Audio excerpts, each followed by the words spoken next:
เสียง FM 104.5 เมกะเฮิรตซ์ขอเชิญร่วมทำบุญหล่อเทียนพรรษาถวาย9วัดร่วมเป็นเจ้าภาพผ้าอาบน้ำฝนแด่พระนิสิตจำนวน99รูปทำบุญบูชาแผ่นเทียนธรรมจักรแผ่นละ19บาทและร่วมเป็นเจ้าภาพผ้าอาบน้ำฝนชุดละ199บาทในพิธีหล่อเทียนพรรษาพิธีถวายผ้าอาบน้ำฝนในเทศกาลเข้าพรรษาวันอาทิตย์ที่14กรกฎาคม2567เวลา 8:30 น.เป็นต้นไปณอาคารหอประชุมวิทยาลัยสงฆ์นครลำปางมหาวิทยาลัยมหาจุฬาลงกรณราชวิทยาลัยตำบลศาลาอำเภอเกาะขาจังหวัดลำปางศรัทธาสาธุชนสามารถร่วมทำบุญได้ที่ธนาคารทหารไทยเลขบัญชี328-107-9891ชื่อบัญชีทุนการศึกษาพัฒนานิสิตสอบถามรายละเอียดเพิ่มเติมได้ที่054-209-454หรือ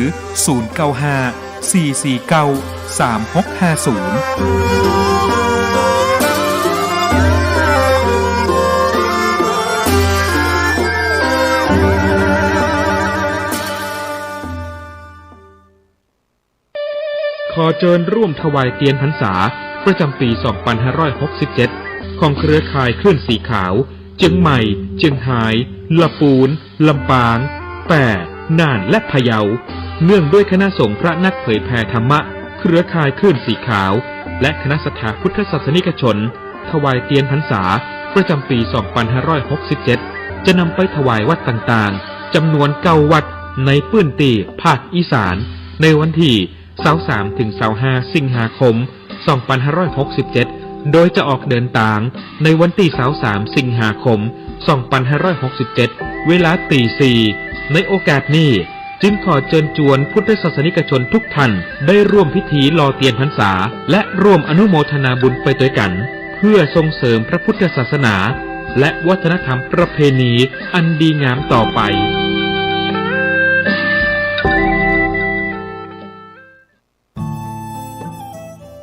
ท่านกำลังติดตามรับฟังสถานีวิทยุกระจายเสียงพระพุทธศาสนาแห่งชาติและสังคมคลื่นเพื่อการศึกษาพระพุทธศาสนาและวัฒนธรรมระบบ FM 104.5 เมกะเฮิรตซ์รายการต่อไปเป็นรายการเสียงธรรมจากสามเณรดำเนินรายการโดยสามเณรสมพงษ์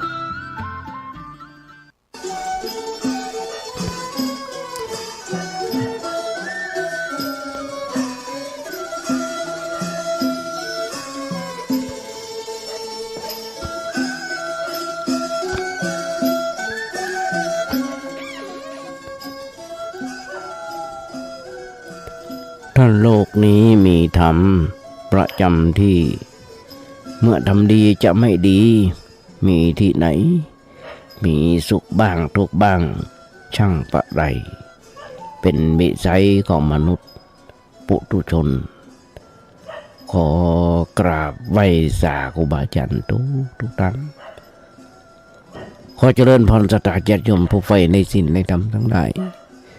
มาแล้วมาแหมแล้วรายการเสียงธรรมจากเนนน้อยสังเหลือจากวัดประแดงทั้งนี้โดยการนำของท่านพระครูครูสิทธิปริยัติยพรเจ้าวัดวัดประแดงเจ้าคณะตำบลสุเทพเขต 1เป็นประจำทุกวันพุธจาก 10 โมงจนถึง 11 โมงโดยประมาณดำเนินในการโดยอัตมาภาพสามเณรสมพงษ์นั่งจัดรายการนั่งยาวอยู่ที่วัดประแดงส่งเสียงมายังสถานีวิทยุ FM 104.5 ของวัดไฟหินเป็นสถานีเผยแพร่พุทธศาสนาเป็นสถานีเพื่อพระพุทธศาสนาควบคุมและเมตตาโดยท่านพระครูสมุวิศวัตรวรกิจโจนายสถานีและเจ้าอธิการสำหรับตัวธรรมภาพผู้เปี่ยมไปด้วยความเมตตากับธรรมภาพ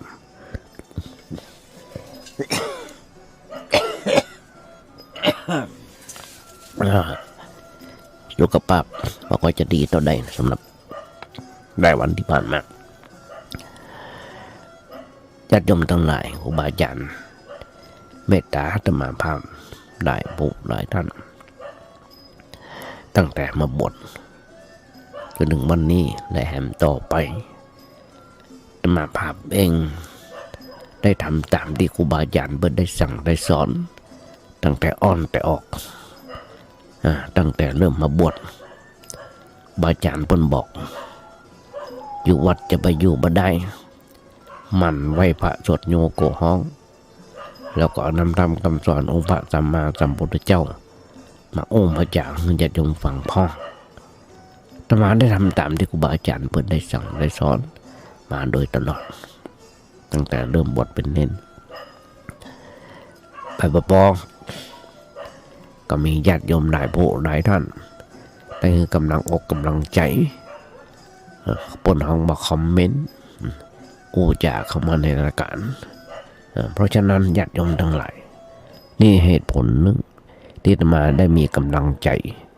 ได้เอาธรรมะมาอู้มาจ่าให้ญาติโยมฟังอาตมาถึงบอกญาติโยมเสมอว่ากึดอย่างใดก็อู้อย่างนั้นกึดอย่างใดก็อู้ไปตามเรื่องตามราวเท่าที่กึดได้เท่าที่ได้อ่านหนังสือหนังหาเท่าที่ครูบาอาจารย์เพิ่นได้สอนไว้ได้เรียนไว้ครูบาอาจารย์ก็ใจดีใจดีคำมาอาตมาส่งเทปที่บันทึกไว้ถึงวันจาก4 โมงมาแรงจนถึง2 ทุ่มเป็นเพื่อนกันใน Facebook ก็ดีในไลน์ก็ดีในเมสเซนเจอร์ก็ดี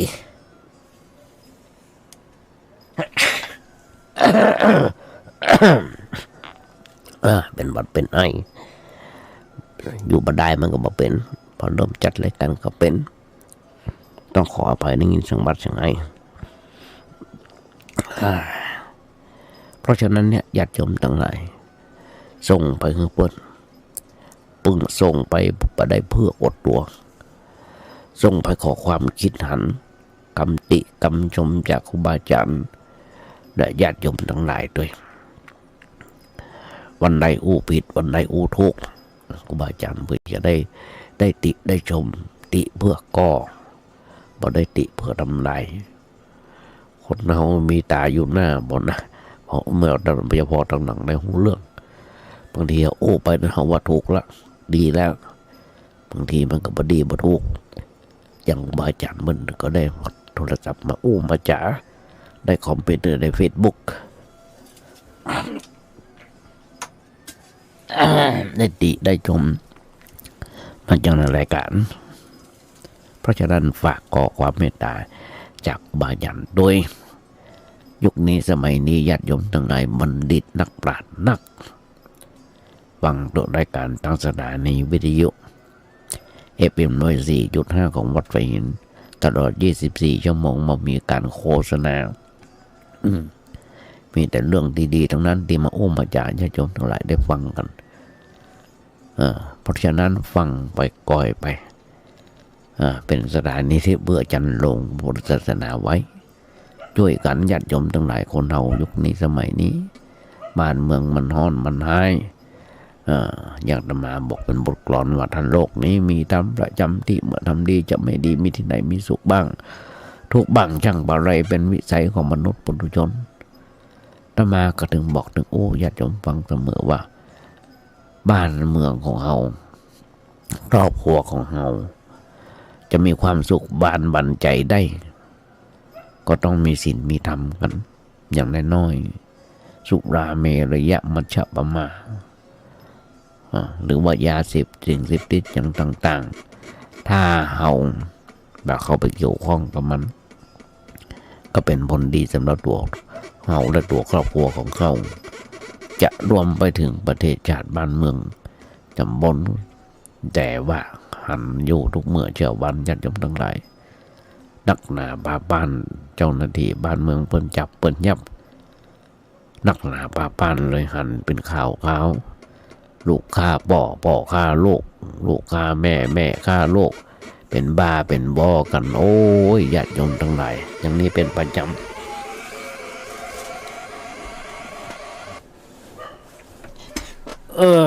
อย่างนี้เป็นประจำเขาจะหันได้กันอยู่ข่าว ทำงานท่านพอข้าวทำทุกวันข้าวอย่างต่างๆเพราะอย่างถึงเป็นแบบนั้นพ่อข้าลูกแม่ข้า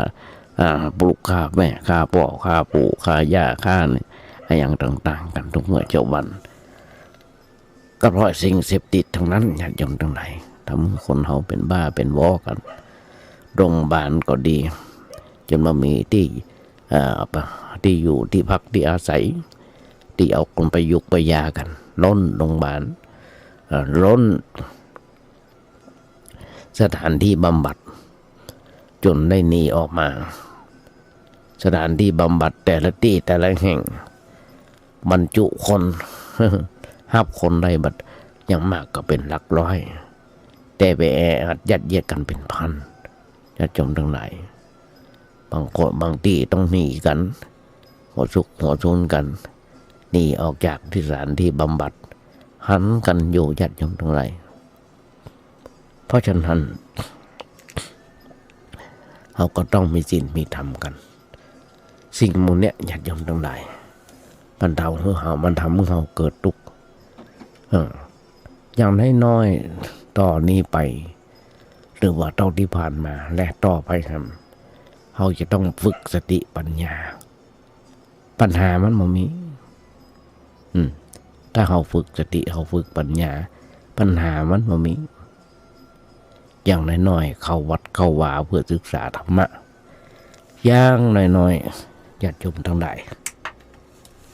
ฟังธรรมะจากเน้นน้อยก็ดีจากครูบาอาจารย์ก็ดีเพื่อเข้าถึงเพื่อเป็นประโยชน์ให้กับศรัทธาญาติโยมทั้งหลายญาติโยมทั้งหลายคนเราต้องเข้าวัดหรือว่าเข้าวัดเพื่อศึกษาธรรมะศึกษาเพื่อหยังก็เพื่อนำธรรมะไปปฏิบัติแก้ไขปัญหาชีวิตประจำวันเพื่อให้มีชีวิตที่มีความสุขความสงบตามสมควรแก่ฐานะประโยชน์ของธรรมะมันมีอย่าจมตรงไหนแต่มันมี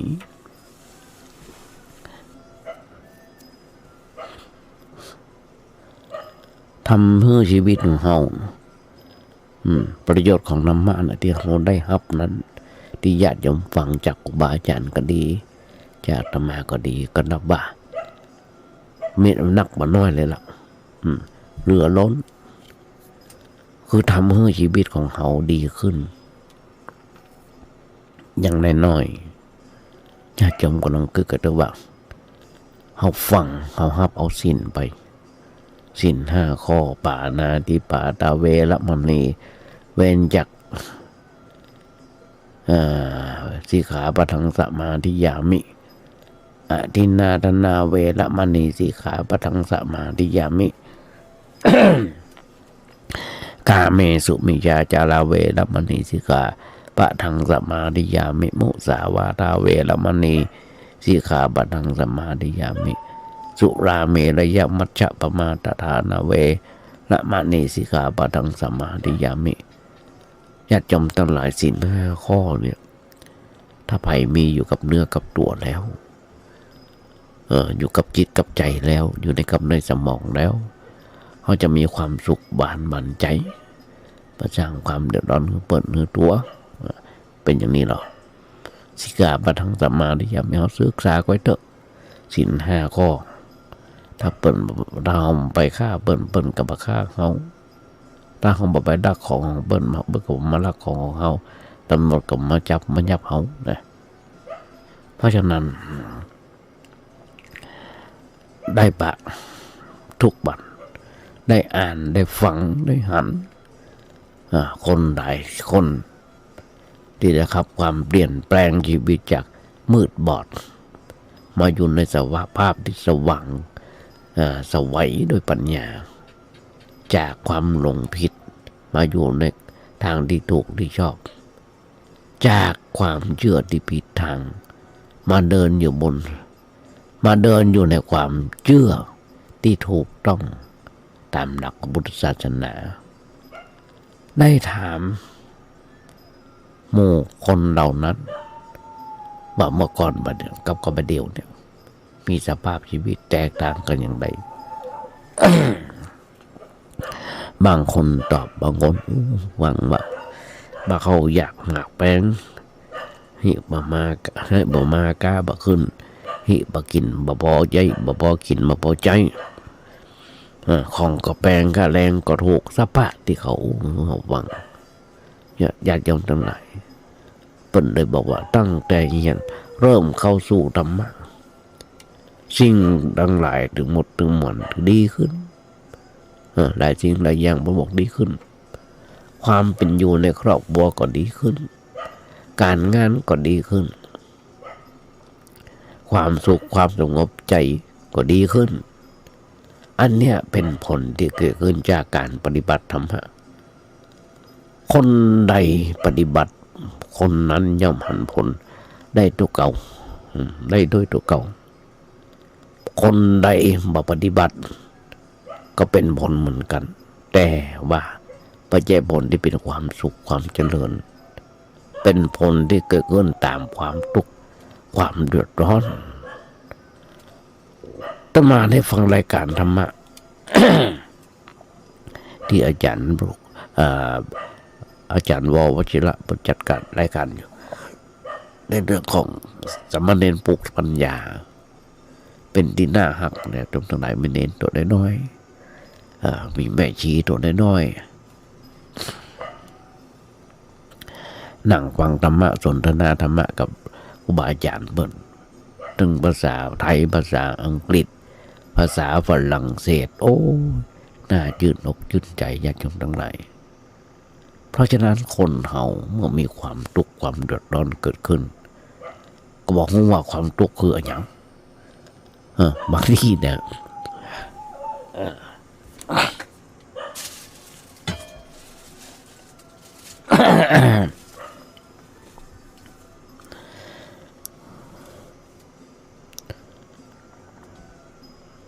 เหตุมันเกิดเหตุมันโยที่อันอย่างตุกนะแก้ได้หรือไม่แก้ได้หรือว่าบ่ได้ก็บ่เข้าใจบ่รู้จักวิธีที่จะแก้ไขชีวิตก็อย่าย่ำอยู่กับที่ย่ำอยู่กับที่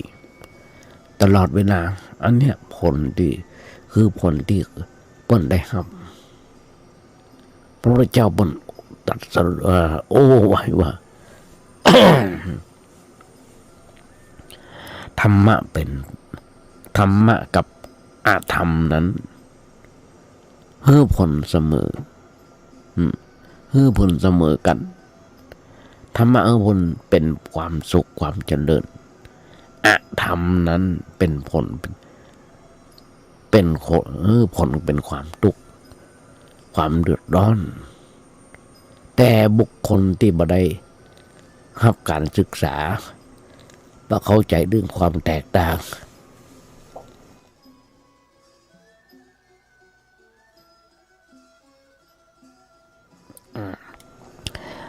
หน้าของความแตกต่างญาติโยมก็จะไม่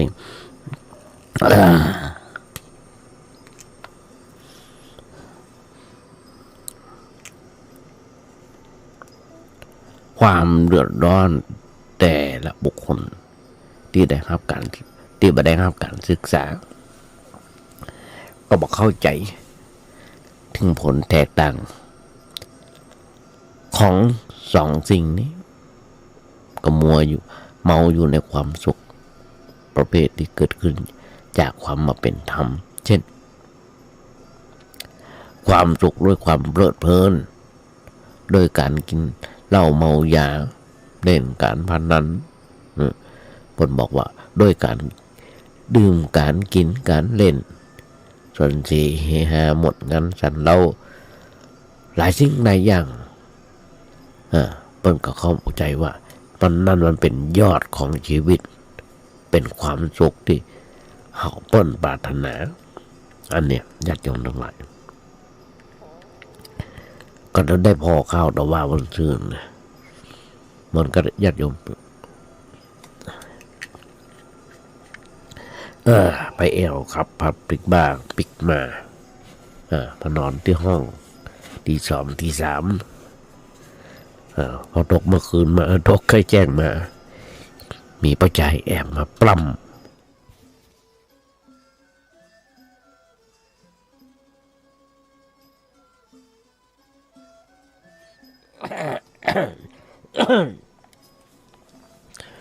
มีป้าใจแอบมาปล้ำหันอยู่เป็นข่าว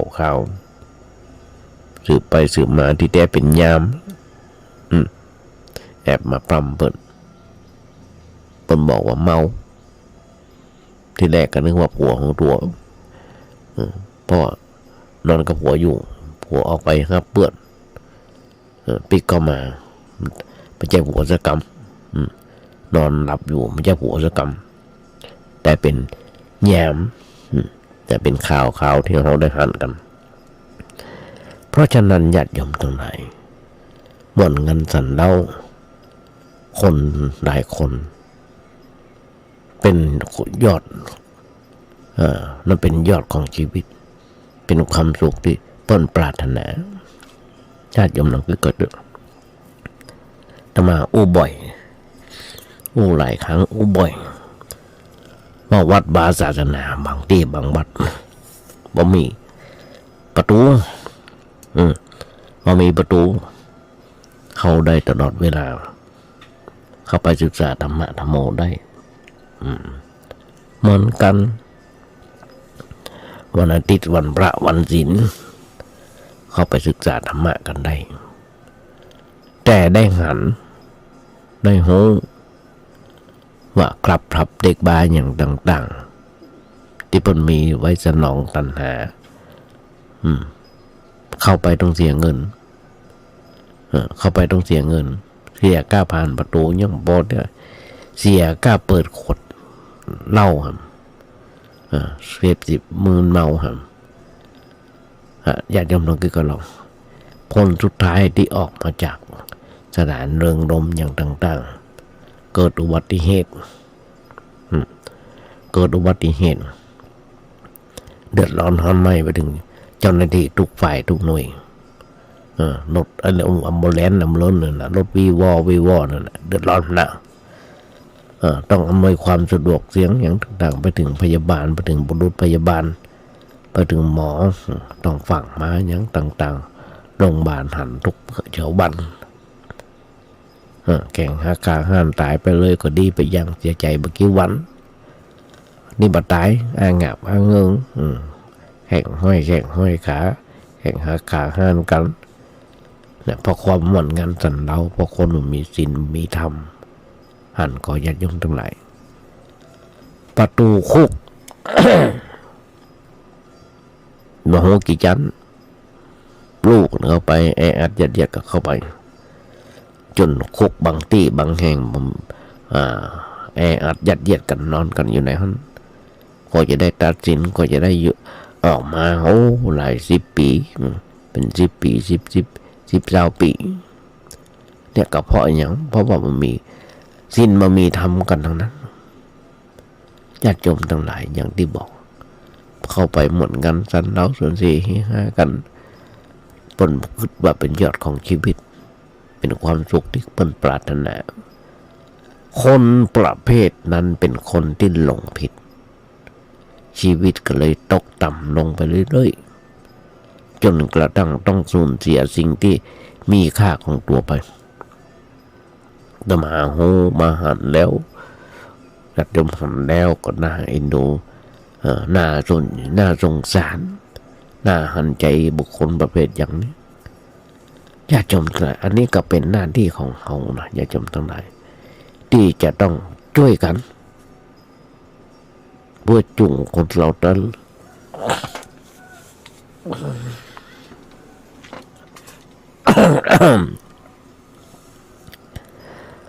ช่วยกันเพื่อจุงคนเหล่านั้นเพื่อปักกับสิ่งที่เป็นความหมายอย่างแท้จริงโดยเฉพาะของชีวิตของเราถ้าเราจะสามารถไปจุงเขาเหล่านั้น ให้เกิดความรู้สึกนึกคิดในทางที่ถูกที่ชอบให้ดำเนินชีวิตในทางที่ตรงตามคำสอนไว้ในทางพุทธศาสนาการกระทำของเฮานั้นปนห้องว่าเป็นมหากุศลเป็นกิจที่ควรแก่การสรรเสริญเป็นเรื่องที่เขาจะต้องทำกันบ่อยๆญาติโยมผู้จนนำทั้งหลายเรื่องการชักจูงช่วยเหลือเพื่อนมนุษย์เพื่อเข้าทางธรรมะเป็นเรื่องสำคัญเป็นเรื่องที่เราจะต้องช่วยกันเราก็มีเพื่อนมีมิตรถ้าเราฮักเราเพื่อนเราฮักเขาเราก็ต้องชักจูงเขาเข้าสู่แนวทางแห่งธรรมะถ้าเขาบ่ชักจูงถ้าเราบ่ชักจูงเพื่อนฝูงมิตรสหายเข้าสู่ทางธรรมความเป็นเพื่อนมันก็มีราคามีค่ามันมีราคาอันยังความเป็นเพื่อนเป็นมิตรนั่นจะมีค่าก็ตัดที่ว่าคอยแนะนำชักจูงเข้าหาทางที่ดีทางที่ชอบเพื่อตัวเพื่อนคนใดมาแนะนำชักจูงเขาเพื่อเตียวไปในทางหายนะอันนั้นไม่ใช่เพื่อนแท้ของเขาเป็นพญามารที่ปลอมเข้ามาในสภาพของเพื่อนมาเพื่อจะทำลายเขาให้เสียหายตกต่ำเขาควรจะเลิกควรจะลีกจากคนเหล่านั้นห่างไกลบอกวันเข้าไปใกล้เป็นอันขาดญาติโยมทั้งหลายเพื่อนดีๆสามีดีๆภรรยาดีๆอย่างเมื่อกี้วันที่ผ่านมาได้หลายครั้ง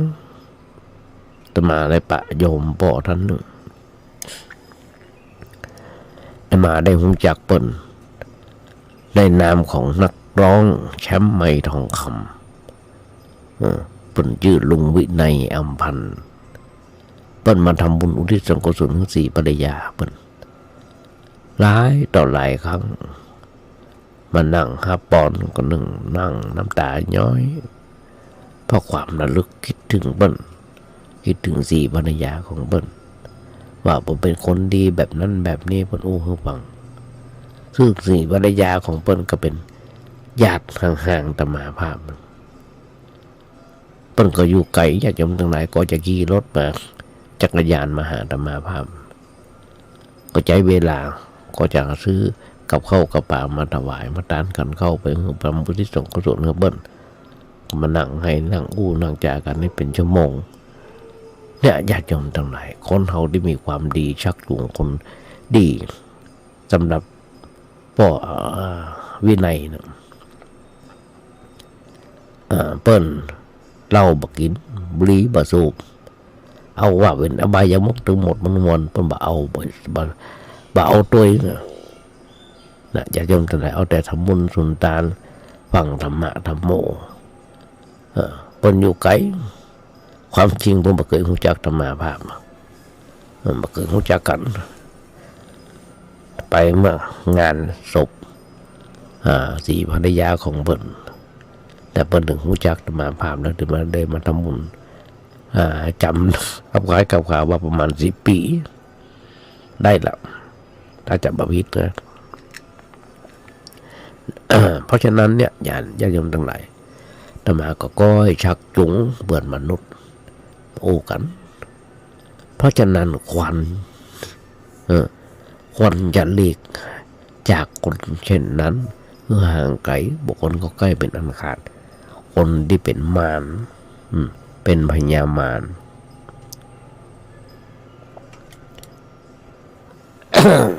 แต่ว่าเพื่อนคนใดที่คอยชี้คอยแนะคอยบอกทางถูกทางชอบให้กับเขา เป็นคนที่เขาว่าคอยเตือนอยู่ตลอดเวลาเขาควรจะดีใจที่ได้ปะได้คบกับเพื่อนแบบนั้นเพราะเพื่อนแบบนั้นเป็นเพื่อนที่แท้ของเขาเป็นเพื่อนที่คอยหึ่งสติหึ่งปัญญากับเขาควรจะคบเพื่อนคนนั้นไว้เพื่อยืดยาวต่อไปการคบคนเช่นนั้นเป็นประโยชน์ฝ่ายเดียวมันมีความเสื่อมเลยเป็นอันขาด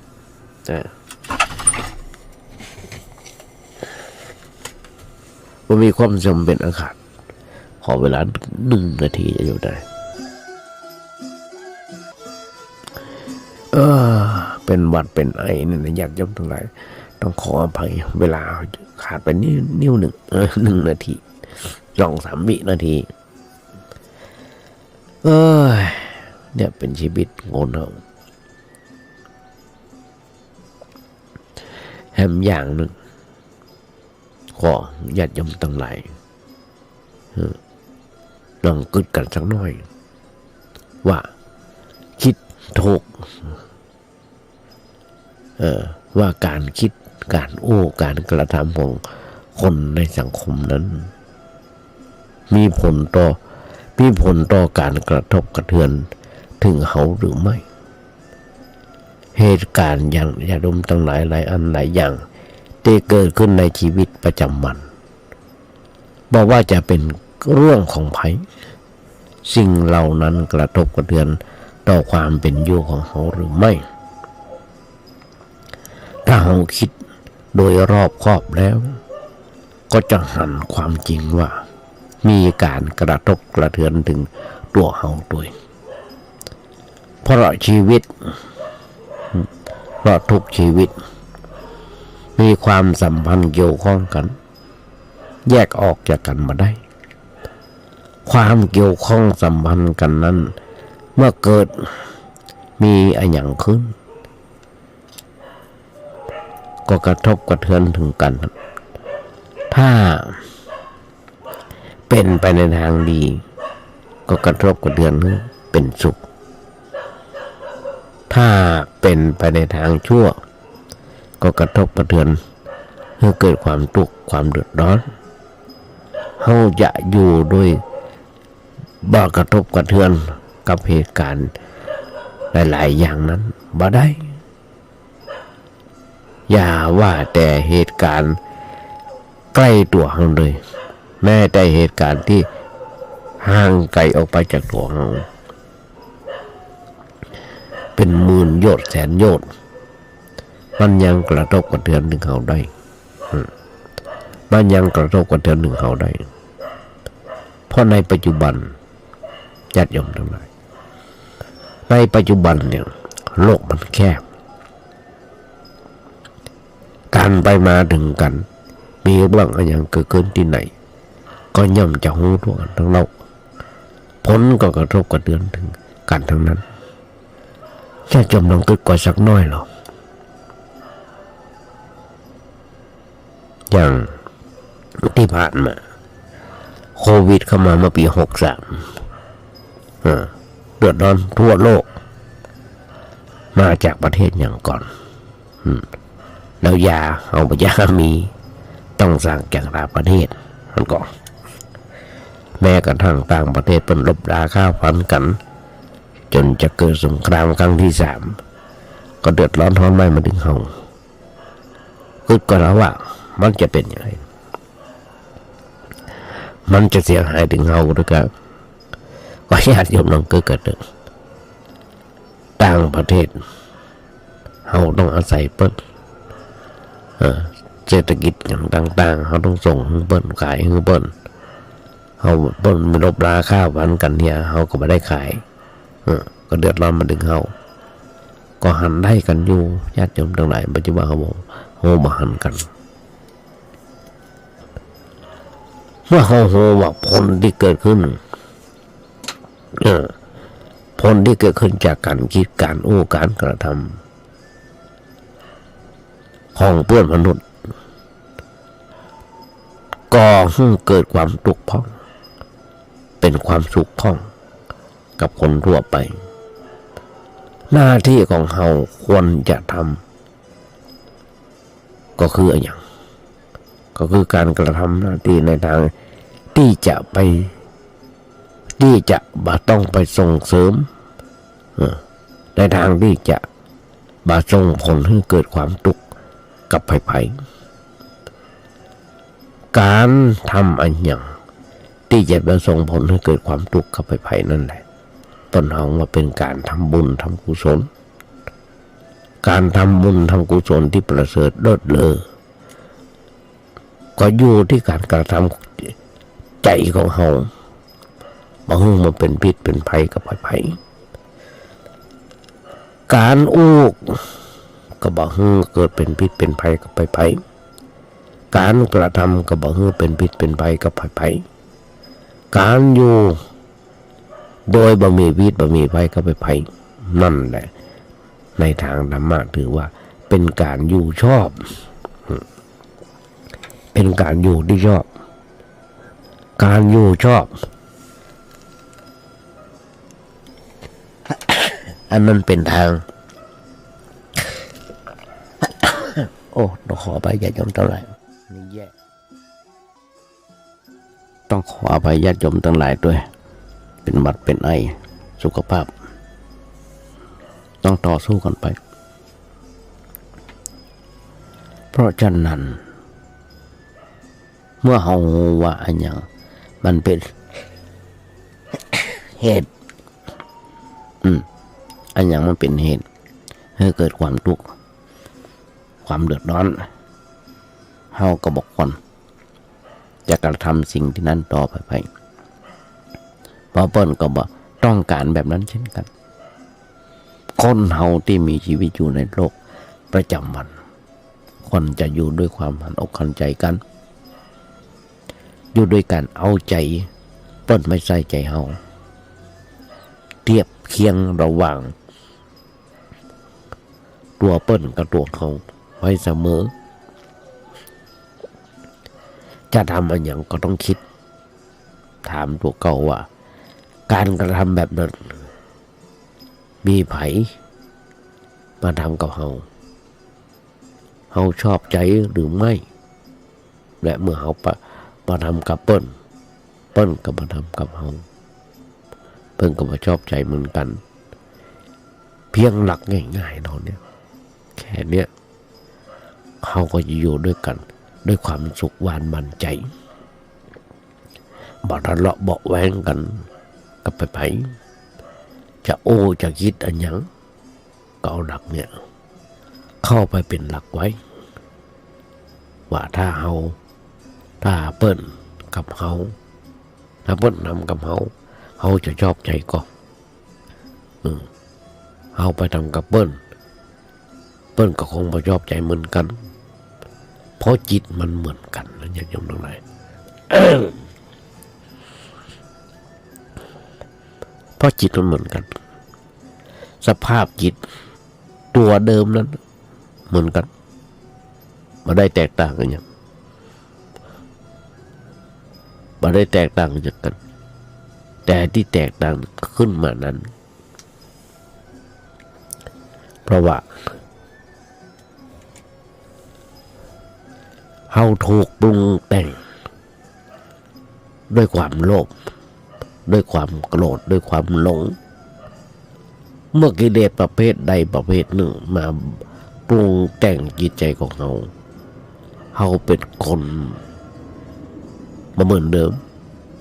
มีอะไรอย่างเปลี่ยนแปลงไปการคิดก็ผิดไปการอู้ก็ผิดไปการกระทำก็เป็นไปโดยทางที่ผิดผลที่ออกมาก็คือความทุกข์ความเดือดร้อนอันเนี้ยเป็นเรื่องบรรดา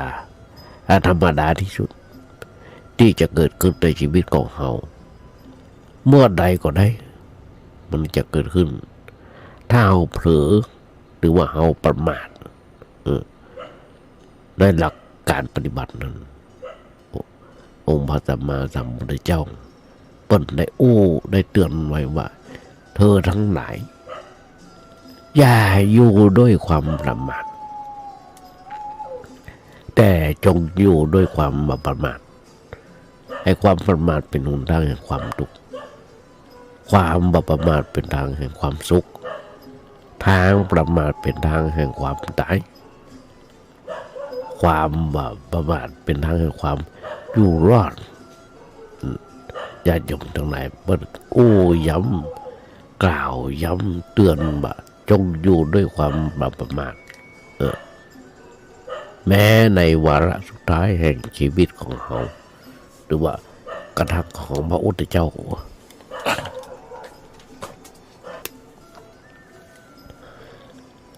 ก็คือตอนใกล้จะปรินิพพานพระพุทธเจ้าก็ยังได้ตักเตือนได้เตือนภิกษุสงฆ์ว่า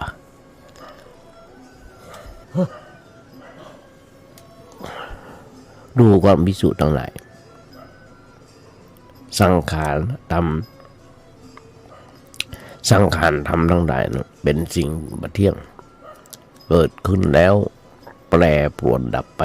เป็นธรรมดาเธอทั้งหลายจงทำประโยชน์ตัวและประโยชน์ผู้อื่นให้ถึงพร้อมด้วยความไม่ประมาทเถอะเนี่ยญาติโยมทั้งหลายจงทำประโยชน์ตัวและประโยชน์ผู้อื่นให้ถึงพร้อมด้วยความไม่ประมาทอันเนี้ยเป็นโอวาทเป็นพระราชโอวาทที่ฝากไว้ก่อนที่จะหมดลมหายใจเปิ้นเฮาว่าปัดชิมวาจาในครั้งสุดท้ายที่พระพุทธเจ้าของเฮาก่อนจะบรรลุนิพพานในมันการปฏิบัติญาติโยมทั้งหลายอันนั้นมันรวมอยู่ในตัวนี้ทั้งหมดคือรวมอยู่ในความบ่ประมาทเหมือนกับรอยเท้าสัตว์หลายๆชนิดที่อยู่ในปากมันที่มารวมกันลงไปเนี่ยไปได้ในรอยเท้าช้างรอยเท้าหลายๆที่เป็นช้างมันย่ำอยู่และสัตว์ต่างๆเข้าไปรวมกันอยู่ในนั้นเปรียบเทียบพอรอยเท้าช้างเป็นรอยเท้าที่ใหญ่ที่สุดในบรรดาสัตว์ทั้งหลายเป็นรอยสัตว์เนี่ยที่อยู่ในปากมันมารวมก็มารวมลงไปในรอยเท้าช้างทั้งนั้นรอยเท้าช้างเนี่ยเป็นรอยเท้าที่ใหญ่ที่สุดในบรรดาสัตว์ตัวใดตัวหนึ่งก็ไปเหยียบลงในรอยเท้าช้างได้ฉันใดธรรมะอันเป็นการปฏิบัติถึงหมดก็รวมอยู่ในความประมาทตัวเดียวอยู่ในความประมาทตัวเดียวถ้าเฮาเป็นอยู่ ถ้าเฮาเป็นอยู่ด้วยความประมาทที่ห้องว่าอยู่เป็นอยู่ชอบตามหลักธรรมะของพระพุทธเจ้าเพราะฉะนั้นเราจึงควรอยู่ด้วยความบ่ประมาทความบ่ประมาทนั้นคืออะไรอย่างคือความมีสติสมบูรณ์อยู่ตลอดเวลาความมีสติที่เราว่าบ่ประมาทเผลอสติน้อยเดียวเผลอสติก็ห้องว่าผู้เป็นผู้ประมาท ตีว่าเขาหูกันว่ากันในกรรมกันว่าโมโหมิ่งนั่นแหละคือความประมาทพอที่สุดแล้วอย่างตะว่าคนซื่นเขาพ่อข่าวมีโยมท่านหนึ่งทุกคนได้ฟังได้ติดตามข่าวนี้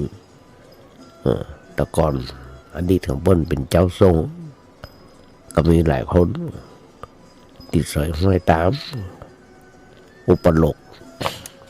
ว่าถูกหวย90 ล้านหรือว่าต่อใดนะจำไม่ได้ ไม่ได้ไปขึ้นเงินเตือดีแต่ไปมาเป็นการสร้างคอนเทนต์เป็นการสร้างคอนเทนต์ของลูกๆบ้านคอนเทนต์นั่นแปลว่าอย่างธรรมาก็จำมาได้จะจำคงเข้าใจไปมาเอามาประเดี๋ยวนี้ลามเข้าไปครับตำรวจไปห้องก็จับไปยับคนห้องไปก็ยังไปเตี้ยเรื่องราวมันใหญ่โตมโหฬารเข้าไปครับขายพระสมเด็จองค์ละ200-300 ล้านขายผ้าเกกันอย่างต่างๆเขาหันได้เป็นที่น่าอิจฉาเปิ้ลที่จะจมตรงไหนเพราะอย่างเปิ้ลลงประมาทลงแล้วต่อไปก็ลงเฟซบุ๊ก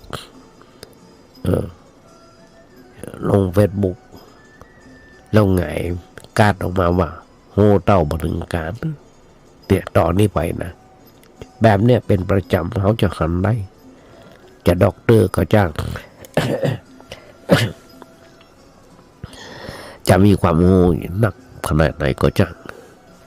คนเขาเปรียบคล้ายๆเป็นคนเป็นบัวสันหลังวะเป็นบัวสันหลังวะที่ถูกหลอกถูกต้มถูกแก๊งคอเซ็นเตอร์หลอกกลุ่ม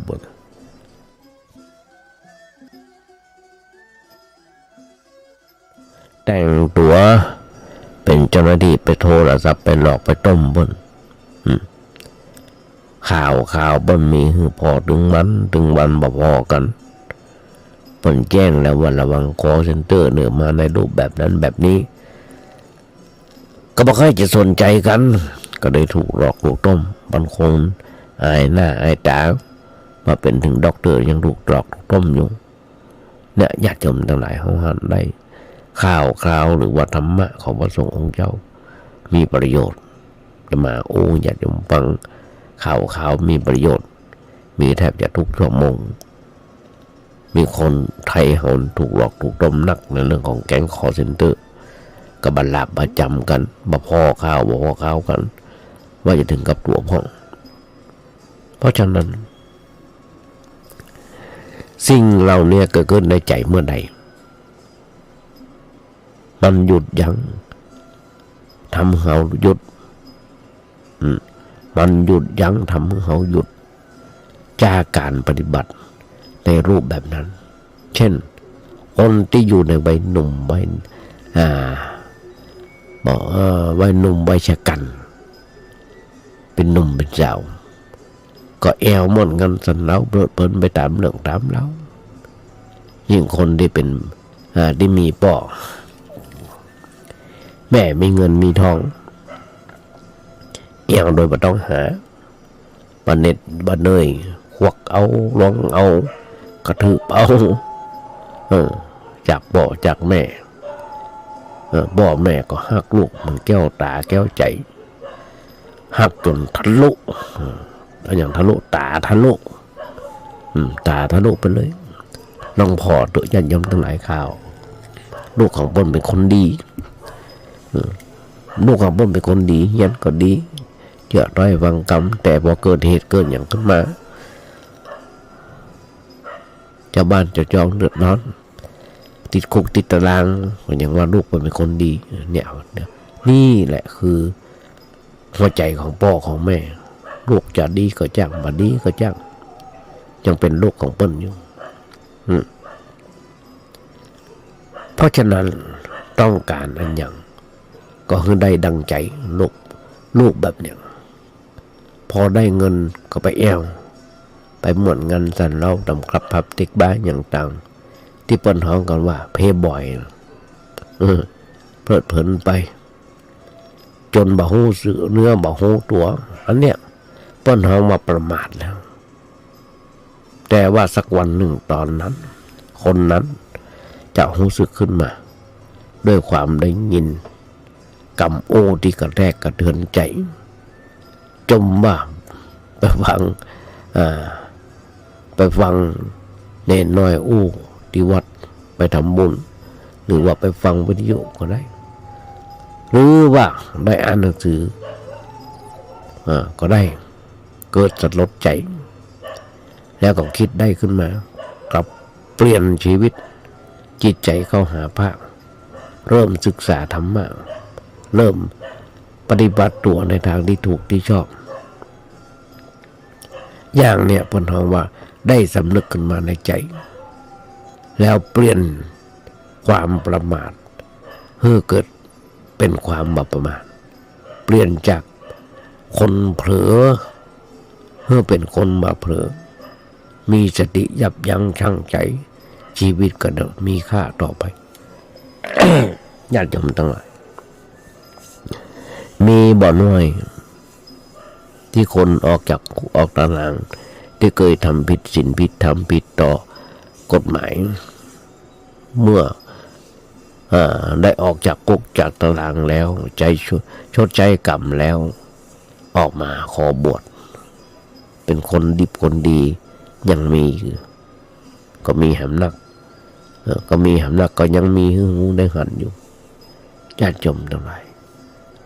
โบราณหรือพระบนเปรียบแบบเหมือนกับดวงจันทร์ที่อยู่ในหมู่เมฆหันแสง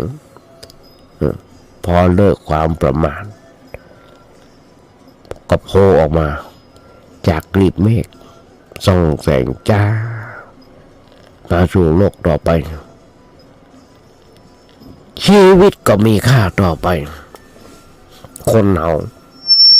ถ้าชีวิตตกต่ำก็คนจะได้เปลี่ยนแปลง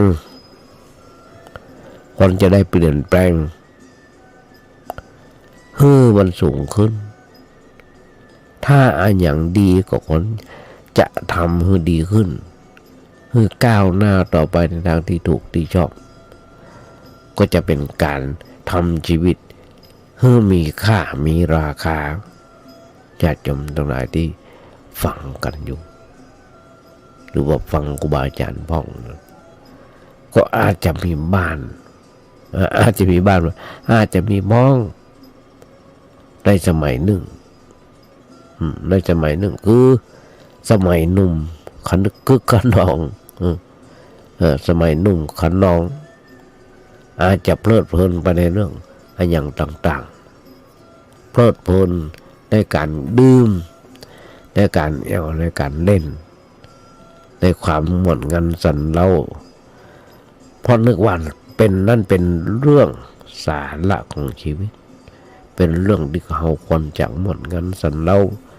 บางคนว่ามีเงินมีทองบ่ใจกินเล่น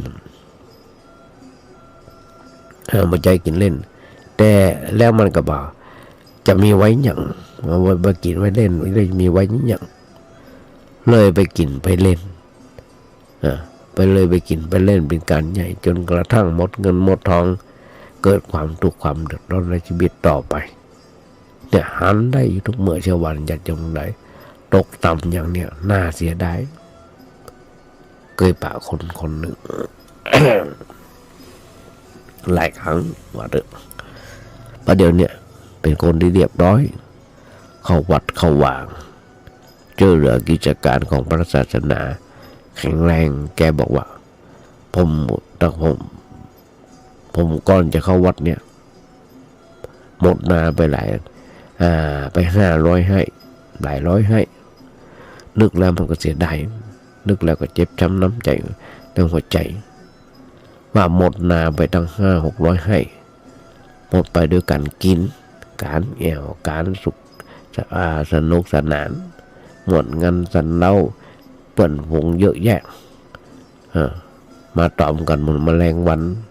ตอมมันอย่างนั้นแล้วมานึกได้ทีหลังกาถามว่าทำไมนึกได้ขึ้นมาบอกว่าได้ปะพระเข้าครั้งนั้นผมได้ปะพระเข้าแล้วพระบนกระทบกระเทือนใหญ่อย่างแรงแล้วเอามาคิดมานึกตึกต้องแล้วเกิดความรู้สึกขึ้นมาว่ากูมันบ้ามาหลายปีแล้วเลิกบ้ากันแล้วก็เลยหันเขาหาทางสู้ธรรมะต่อไปประเด็นนี้เป็นคนเรียบร้อยหลายปีแล้ว แต่แกมานึกถึงธรรมะว่าแล้วก็แล้วไปแล้วก็แล้วไปเรื่องมันผ่านพ้นมาแล้วจะไปเอาคืนมันมาก็ไม่ได้ละจังมันเถอะหมดแต่เพียงหน้าชีวิตยังอยู่แล้วยังจะทำอันอย่างต่อไปอันนี้นับว่าเป็นดีๆแต่เนี่ยญาติโยมทั้งหลายสิ่งอย่างก็จังตาหูตัวเฮาลองก็ก่อนสักหน่อยมาโอ้เป็นประจำว่าเฮาจัดงานวันเกิดเชิญเพื่อนฝูงมาเป็น10เป็น100เป็น10เป็น100แต่เวลาเฮาเจ็บไข้ได้ป่วยขึ้นมานอนอยู่โรงพยาบาลก็มีแม่มีพ่อมีสามีมีภรรยามีลูกๆทั้งอันนี้ที่มาคอยดูแลเขาเพื่อนฝูงเขาที่เขาเชิญเพื่อนมากินเลี้ยงในงานหายแสบหมดหันได้ญาติโยมทั้งหลายเป็นแบบนั้นจริงๆเพราะฉะนั้นพ่อถึงบอกว่ามนุษย์3ประเภทไม่ว่าจะทำอันอย่างลงไปก็ตามคนญาติโยมทั้งหลายต้องรู้สึกกับเขาอย่างน้อยๆ3ประเภทบนความสมมติของธรรมะคือป้อนชมว่าเฮาดีพ่อเมื่อเฮาหันพระพฤติกรรมเมื่อหันพระพฤติกรรมที่เฮาได้แสดงออกต่อหน้าหรือวันรับหลังไปในทางที่น่าชื่นชมและสมตามกาลสมัยและขยายความในคุณงามความดีของเฮา เขาจะว่าเฮาบดีพ่องด้วยความอิจฉาริษยาในการพฤติกรรมที่เขาแสดงออกบอกว่าจะดีขนาดไหนบุคคลเหล่านี้ก็พยายามใส่ร้ายไปสีไม่อยากจะหันคนอื่นให้ดีหรือทำความดีนักกว่าตัวเองเพิ่นจะมาสนใจเพิ่นจะมาสนใจเขาหรือว่าเฮาจะดีหรือชั่วขนาดไหนก็ตามเฮาจะบักค้านบักเถียงและบักวันไหวด้วยตึงหมดตึงมวลต้นว่าเฮาดีก็ถูกของเพิ่นต้นว่าเฮาบ่ดีก็ถูกของเพิ่นหรือเพิ่นจะมาสนใจเฮาก็ถูกต้องของเพิ่นมันเป็นสิ่งที่มนุษย์สมมุติขึ้นมาเฮาจะบรรลุธรรมะไผ่ทำไผ่ได้ไผ่ฟังไผ่ได้และเฮาจะบวันไหวบรรลุพรกับมันแต่ชัดตามความเป็นจริงของตามความสมมุตินั่นเองเพราะฉะนั้นนี่แหละญาติโยมทั้งหลายอู้ไปอู้มาเดี๋ยวพอเวลาเวลาจะหมดแล้วต้องนำรายการนี้จากไปแล้วก่อนจะนำรายการนี้จากไปญาติโยมไหนขอเอางานบุญงานกุศลของวัดประแดงเอิญญาติโยมฟังสักหน่อยเชิญชวนญาติโยมทั้งหลายร่วมทำบุญสุนทานกันทางวัดประแดงเขามีการก่อร่างห้างแปลงซ่อมแซมเสนาสนะได้อันใดอย่างสำเร็จล่วงไปแล้วตอนนี้ไปก็จะมีการก่อร่างห้างแปลงเช่นศาลาอนุสรณ์พระเจ้าดิโลกราชซึ่งวางศิลาฤกษ์เมื่อปลายปีที่แล้วต้นปีที่แล้วเพราะฉะนั้นฝากบอกบุญญาติโยมทั้งหลายร่วมทำบุญสุนทานด้วยกันตอนนี้กำลังทำแบบแปลนเสร็จแล้วแต่ว่าต้องยื่นไปตามขั้นตอนขออนุมัติไปตามขั้นตอนฝากบอกบุญญาติโยมทั้งหลายได้โดยโทรศัพท์ไปถามท่านพระครูประจำวัดได้เบอร์มันมีอยู่ว่า08188156900881881560ฝากบอกบุญญาติโยมทั้งหลายด้วยทั้งนี้ญาติโยมทั้งหลายกราบขอบพระคุณในน้ำใจของท่านพระครูสมุวิศวัตรวรกิจโจในสถานีและเจ้าอธิการที่เมตตาอาตมาภาพนี้มีโอกาสฝึกโอกาสหัดญาติโยมติชมกันมาได้วันนี้อาจจะเป็นวันครบรอบวันเกิดของใครคนใดคนหนึ่งญาติโยมทั้งหลายวัดบ้านเหล่าพระเจ้าตาเขียวตำบลบ้านเรือนอำเภอป่าซางจังหวัดลำพูนขอเชิญร่วมโครงการสร้างพระเจ้าตาเขียวจำลอง เนื่องในโอกาสมหามงคลเฉลิมพระชนมพรรษาพระบาทสมเด็จพระประเมนทรรามา